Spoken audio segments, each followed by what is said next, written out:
Hey everyone, it's Robin, Artist Island Crafts, and welcome to my studio. Today, I'm going to show you how to make this sewing machine cover. So maybe you're covering your sewing machine up with a piece of fabric, or like me, you have an older t-shirt on it, or you're just using that plastic cover that comes with many sewing machines. Yes, it serves its purpose to keep the dust off our machine, but it does nothing to represent us or make our sewing area look nicer. If you're the type of person that has your sewing machine either in your bedroom or you have it out in the dining room, maybe it's out in the living room. So if it's out, you want to be able to protect it from the dust and whatnot, but also you want to have something that looks nice. If you don't want to be looking at your sewing machine all the time, make it a fun little cover. This sewing machine cover fits my Juki, and it also fits my brother's sewing machine. I think it's going to fit a wide variety of machines. I do not have my extended table on it, of course, so it does cover up just the regular part of the machine. It's a little bit roomier on my brother's sewing machine, but I think it still works just as fine. This pattern utilizes some charm squares and then just some regular fabric on the outside. You also need a binding strip and then the lining. I think what's fun about this is if you use your favorite fabric on the inside, this is totally reversible. So you could always flip it around to have something like this. So maybe you want to have a regular everyday on one side, and on the other side you want to put some of your favorite Christmas fabric for the December holidays. So grab some of your favorite charm squares and let's get sewing. For today's version, I'm going to be using some charm squares. I love using some pre-cut fabrics. It makes a lot of your projects a lot quicker. We're going to need some additional fabrics besides it, but for today I'm using the Benartex Good Vibes charm packs. They have a good variety of fabrics. I've chosen to leave out some of the darker ones and then just use the light ones. I'm going to use a white fabric for my side panels. For my charm squares, we're going to be putting them into a 4x6 grid, so we only need 24 of them. If you don't have charm squares, you can cut your own 5-inch fabrics or make a panel that is going to be the right size. We'll go through the finished numbers as we get going.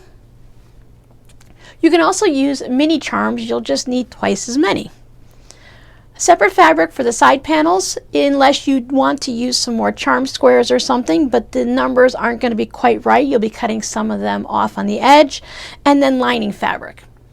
I'm going to use a binding on mine that goes along the bottom of the cover. I like the added look of putting binding on it.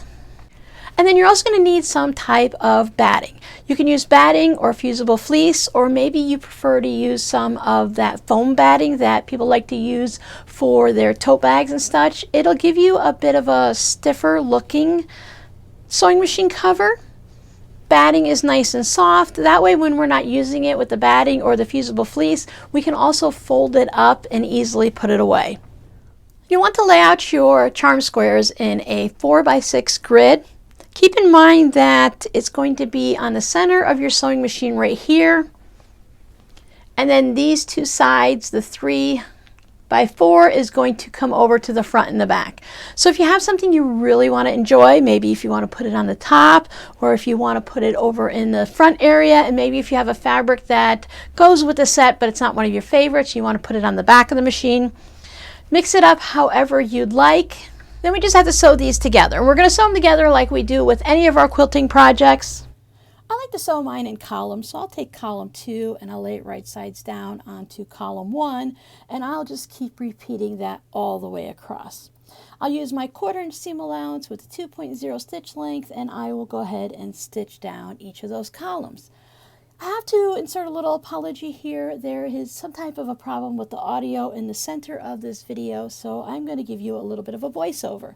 What that means is sometimes I might be doing something in the video and waving my hands and it might not match up to what I say, or you might just have some quiet time where we're watching the video and not actually doing anything.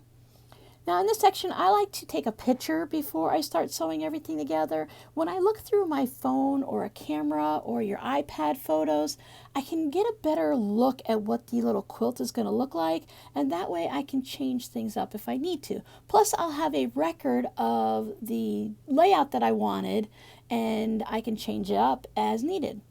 Now after I have all of my rows done, I like to go ahead and then sew those to After I've sewn each of those 2 by 2 by 2 columns, then I like to sew that into rows.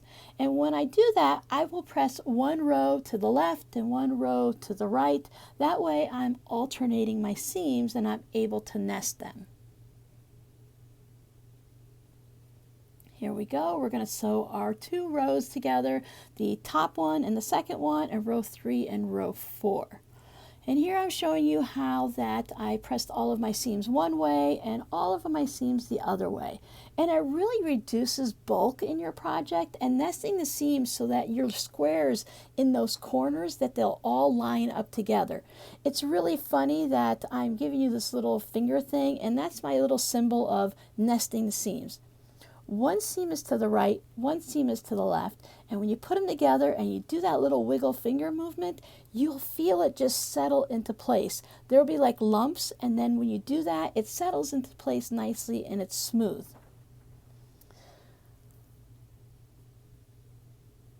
I think here I'm talking about the whole camera thing and taking pictures. Oh, so when you're using charm squares, you know how sometimes it can be hard to tell where to sew, whether you sew in the valley or the mountain on the pinked edges? It doesn't matter if I'm using, this is the Benartex, so for every type of Benartex charm squares that I use, I still measure them. I get out my little quilting ruler, and if you don't have a quilting ruler, you can just use your kid's ruler. Just go and sneak into a little school box or whatever and use whatever type of ruler you have and measure it. So you're going to look and see, is it 5 inches from mountain to mountain, or is it 5 inches from valley to valley? Now, most of the manufacturers are going to be the same, but I check it all the time, just in case. If you're not matching up seams and corners and stuff, it doesn't matter too much if you're off just by a little bit of a thread or two. But if you want it to be perfect and we want our patchwork to match up, we really need to know where our 5 inches is. Some of the not as popular manufacturers, or maybe if you purchase it from someone on Etsy or Amazon and they're just cutting it themselves, it might not be a perfect 5-inch square. So it's always good to check. I'm just lining it up and looking to see where my mountains go, and if I line it up and I see that the mountains are there, I want to make sure there's no space around so that I know where the 5 inches lay. And that's going to make it so much easier for me to put the 2 pieces together and stitch them. This one happens to be the mountains. As I said, most of them are at the outer edges of the pink piece of fabric there, but you just never know. I noticed that the jelly rolls are the ones that cause me the biggest grief because they're not always right. So now we're going to sew our rows together. And just in case anyone's curious, I'm just going to let you know that my pins are in this little Rubbermaid container because one of my cats likes to go up to it, Miss Mocha, and she likes to just pull the pins out of my pin cushion. Again, we're going to lay it right sides together. I'm going to nest my seams. I learned a little trick from someone in a video not that long ago that they said to start pinning in the center of these longer strips. Sometimes if you start pinning at the right and you go all the way to the left, your fabric might be about 1/8 of an inch or 1/4 of an inch longer. And I had that happen a lot and I couldn't figure out why. And it must be just the way you're adjusting the seams and moving the fabric around. So if you pin in the center and then pin to the left and then go back to the center and pin to the right, make sure you're nesting your seams and everything just seems to work out well.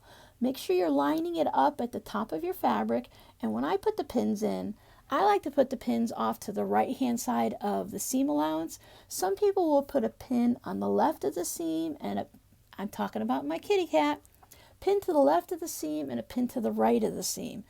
And I will do that if it's a really particular project that I want to make sure that point is exact. I will go ahead and do that. Now other people like to pin the seam diagonally, and sometimes I do that too. But for simple patchwork like this, I usually just go ahead and pin it to the right of the seam, just like that. And I'm just going to keep working my way down. I'm going to nest my seams all the way down. And I find if I just do 1 or 2 pins in it, when I take it to my sewing machine, the longer strip of fabric seems to move. And this way, if every seam is pinned, then I don't have to worry about anything stretching. I used to never pin anything, and I had a lot of problems. Imagine that. Now that I pin each seam, everything seems to not always work out perfectly because I'm human and I do make mistakes. But when I find that I'm rushing myself, then I have issues. And remember, some people will tell you it's okay, but I never sew through my pins on purpose. Sometimes it happens on accident, and that can't be helped, but I don't plan on sewing through my pins. I take a little slowdown with my stitching, pull the pin out, and then speed back up. It can cause damage. It can cause damage to the timing of your machine. The piece of broken needle can shoot out and hit you in the face or in the eye. I wear glasses, but I've been hit in the face, and it's actually drawn blood before. Plus, for me, it always happens when I put a brand new needle in the machine, then I go over a pin. So here we go, seam allowance, 1/4 inch, 2.0. We're going to do both of them. I like to press them one section of 2 rows at a time. I find when I put the entire panel together, if I try to press it, I get these wavy, wiggly seams, and it always comes off for me. But if I just stop and I press this one set of 2 rows together, and then I go ahead and sew the next 2, and I press those, and then sew all 4 together, it helps avoid that wavy line that I tend to get when I press it, because pressing is one of my issues. You can also, when you put your last sets of 2 and 2 together, you can use clips. They hold it perfectly well. It's not super important that everything is going to be exact and held tight. I always adjust it a little bit when I'm at the machine. I stop 4 or 5 threads, a 1/4 inch, 1/2 inch, whatever, before the seam. Make sure it's all nested nicely. If you've been enjoying this video so far, could you please hit the like button? And if you like the little tips and tricks that I give along with the projects, maybe think about subscribing to my channel. Thank you so much. And remember, this is the piece that's going to be going over the top of the sewing machine. This is what mine looks like all sewn together. This measures 18.5 inches this way and 27.5 inches that way. If your machine needs a different size, you can use larger squares, smaller squares, add more squares, or just use one piece of solid fabric and you won't have to worry about piecing it all. When it comes to quilting our sewing machine cover, we have a lot of options.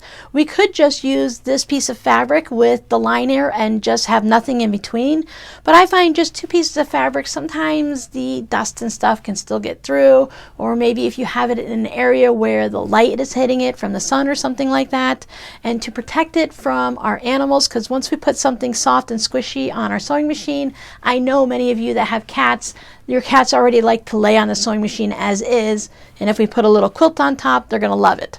So I like to have that little extra bit of security and safety for it. I'm going to use 100% quilting cotton for my batting, but you can use fusible fleece.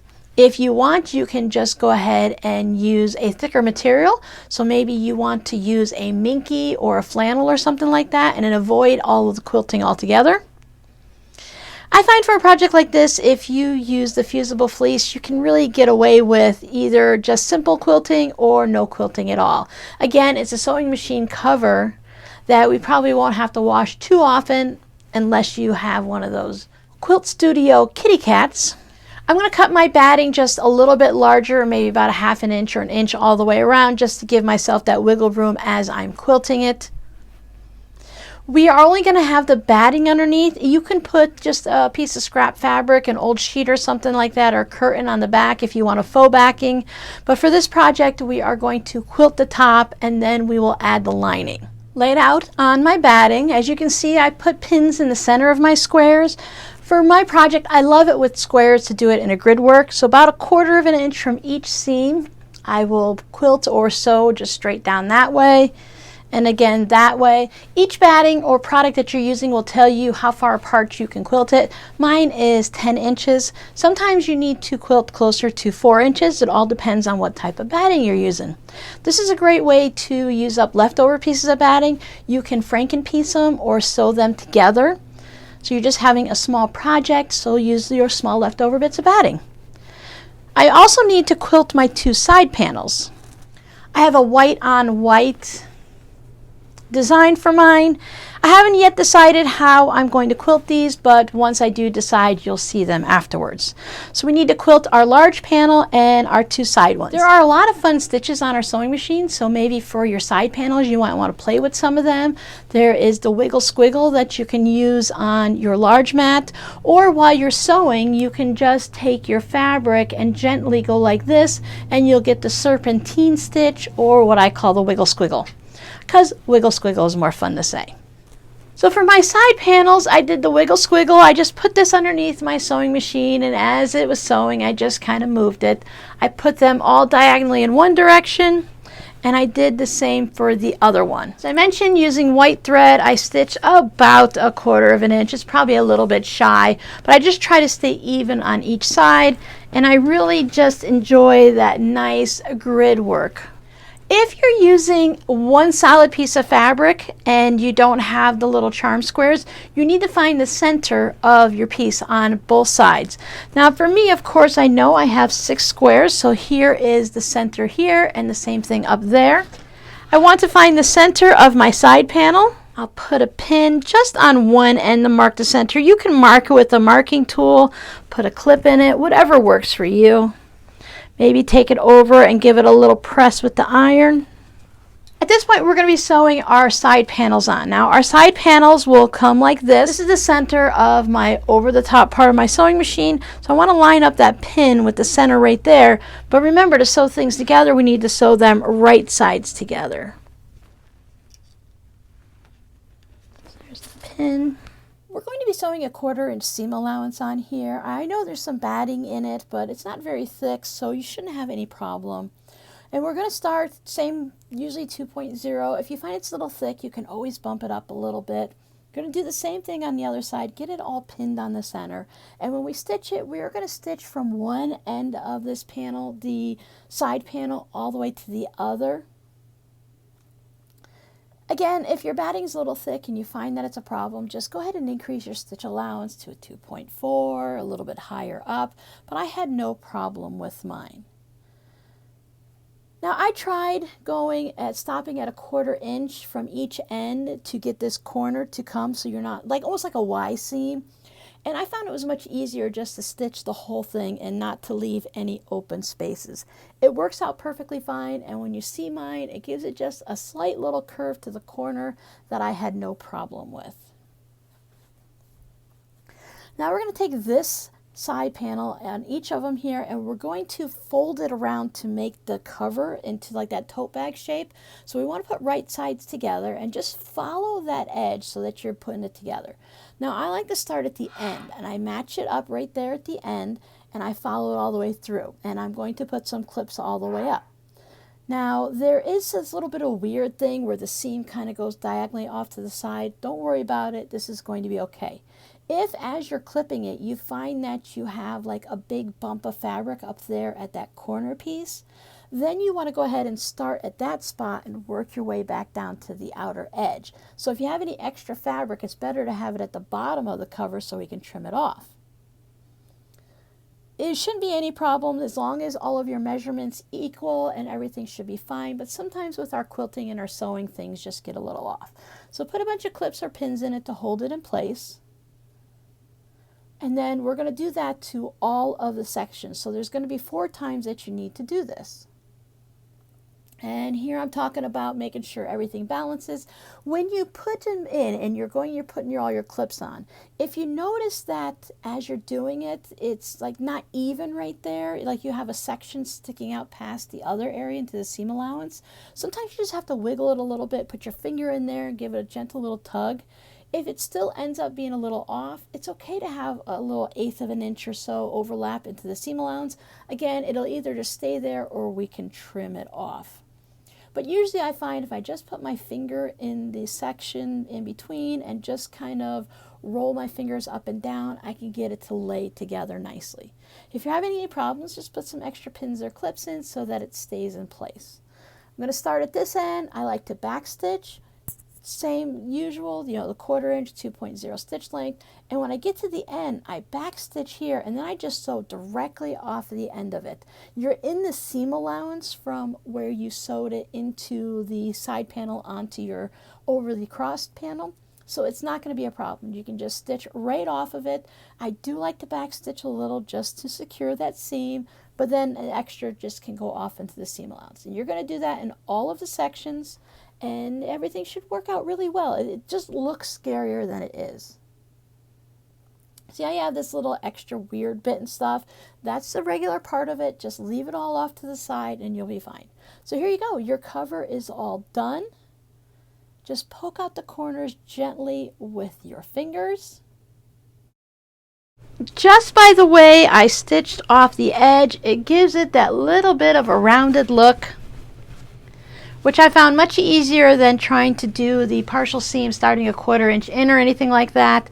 I like the way that look is, and it's really super simple to go ahead and sew it. As you can see, mine is very soft. Doesn't necessarily stand up super well, but remember, we're putting this over the top of our machine. Our machine is going to hold it in place. Now we need to make our lining pieces. Now we're going to make them exactly the same size as our outer pieces. So I have my 2 side panels that are 8 by 10, and my center is 18.5 by 27.5. You just want to double check yours. I did cut the side panels in advance, but I didn't cut that center panel just in case anything shifted when I quilted it, or if I adjusted sizes. Sometimes things just happen, and I don't like to waste the fabric. So I always tend to wait now. One of those lessons you have to learn the hard way by making a mistake several times over. My lining is all sewn up, same way I sewed up the outside, and I have it inside my cover now. So I have the proper side, the outside of my fabric out here, and this is the good side of the fabric to the inside. So I have wrong sides together. Eventually we'll get to the point where we're going to put a strip of binding around it. I know I don't want to sit here and fiddle and worry about pieces shifting when I'm doing the binding. So I have this all clipped in place. You can use pins, of course. And I'm going to use a stitch about 1/8 of an inch, just really close to the edge. Just hold it all in place. You can make this one a little bit longer if you want. You don't have to do a 2.0 or anything like that. And I'm going to stitch all the way around. We don't need to leave an opening because we're not turning it or anything. So when I get to the point that I'm going to put the binding on, I don't have to worry about anything shifting or moving. As you can see, this does become a bit floppy and it wants to move around and everything. If you want yours to be much stiffer, they have that foam interfacing that people use to make tote bags and other bags like that, and that would make this stand up perfectly. My thing is I want to be able to fold this and put it on a shelf when I'm not using it. If mine is standing up nice and tall, yes, I can fold the foam, but it's going to want to pounce around and pop back open and everything. So this way, I can just fold it up into a little book shape and pop it on the shelf, so while I'm working during the day, it's not in my way. So off to the sewing machine, where I'm just going to zip around this real quick, just making sure that I am in the outside part of the seam allowance. That way none of these stitches are going to show after I put my binding on. There, you can barely see. There you go. You can see it's stitching really close to the edge. I'm using single fold binding for this. I like the thinner, less thickness of the binding. I don't remember if I have a single fold binding video, but if I do, I'll put it down below in the description box. You can use your favorite binding technique. You could also go to like Joann's or Michael's or wherever you might buy your fabric supplies and purchase some pre-made binding. I'm using the same fabric that I have on my sides, and for me what I'm going to do is I'm going to attach mine to the inside, or what I'm going to consider the wrong side, and I'm going to bring it around to the front. That way I can use my sewing machine and just stitch the binding down that way. There's my binding all attached, stitched on the back, brought around to the front, and then I just stitch right along the edge to hold it all down. I have a Brother CS6000i little computer sewing machine. I think a lot of people have this size sewing machine. I'm going to show you what this looks like on this one and also on my larger Juki. Now for me, I feel like a sewing machine cover, as long as it covers it, I don't mind if it's a little baggy on it. It doesn't need to be a tight fit little dress or anything like that. So my machine, it does come a little bit close, but I think it's a fine fit for it. It just skims right along the table. You can see the shape. Now most machines are narrower at the top and wider at the bottom, so it isn't tapered or anything like that. But this is going to serve its purpose. It's going to cover the machine. It's going to look pretty sitting out on the table if you have to keep it out on the dining room table, or maybe a desk in the living room or something like that. Maybe it's in your bedroom. So it's going to cover it all up. Hopefully it's going to keep the little kids and the cats from going into it until they realize, of course, that they can lift it up. But I just like that it showcases what we do. It's a very pretty thing to look at if I use my favorite fabric.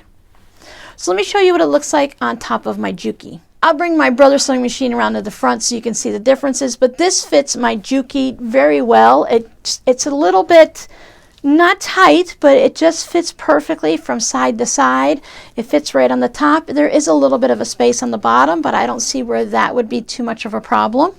That'll give you about a representation. It's just a little bit bigger. So I think it works fine for the brother's sewing machine, a smaller little tabletop machine, and also for the larger Juki. I think that looks much nicer than the plastic cover that some of the smaller machines come with. It's a great way to decorate a room and brighten up your sewing space. So your scrappy word for today is binding. I'd love to know, what size binding do you use? I'm using a single fold and I cut mine at 1 3/8 of an inch, but when I'm doing the double fold, I cut mine at 2 1/2. Now I know many people cut theirs at 2 1/8, 2 1/4, so I'm just curious, single fold, double fold, what size do you cut your binding? Now the main reason I wanted to make this video is because I needed to have a sewing machine cover also. I made this batik version for my Juki machine. I will make another one for my brother, but for this one I used a 12 1/2 inch block on the front and a 12 1/2 inch block on the back. These blocks were ones that I was either making here on YouTube or making them with my Patreon group. For the sides, I went ahead and just created some crumb blocks. I wanted to add that little create with scrappitude, scrappy little touch that I love to have in my projects. I did use fusible fleece on this one. I wanted to see if it would stand up and be a little sturdier than the other ones, and I like them both. I like the quilted version and the fusible fleece. This one I created quite a bit larger because I was just winging it and building it as I went. Keep an eye out for a video coming up where I will just talk you through this. I don't have a video showing how I did it because I just did it on the fly and just created as I went, but I will pop up a video to show you how to do it. And on this one, I did not use any binding at all. So that is also an option for you guys that do not like to put binding on things. The video where I go and I talk you through on how I made this cover, it is what I call one of my random bonus videos. They pop up sometime throughout the week. You never know what time of the day or what day of the week that are going to be popping up. It's a complete surprise. If you'd like to know they're coming up, down below in my description box, I have an email notification system where if you sign up for that free system, they will send you an email every time I pop up a new YouTube video. Totally free, and nobody will sell your emails. They are only used to notify you of when I have a new video. Thank you guys so much for hanging out with me, and I'll see you guys in the next video. Bye!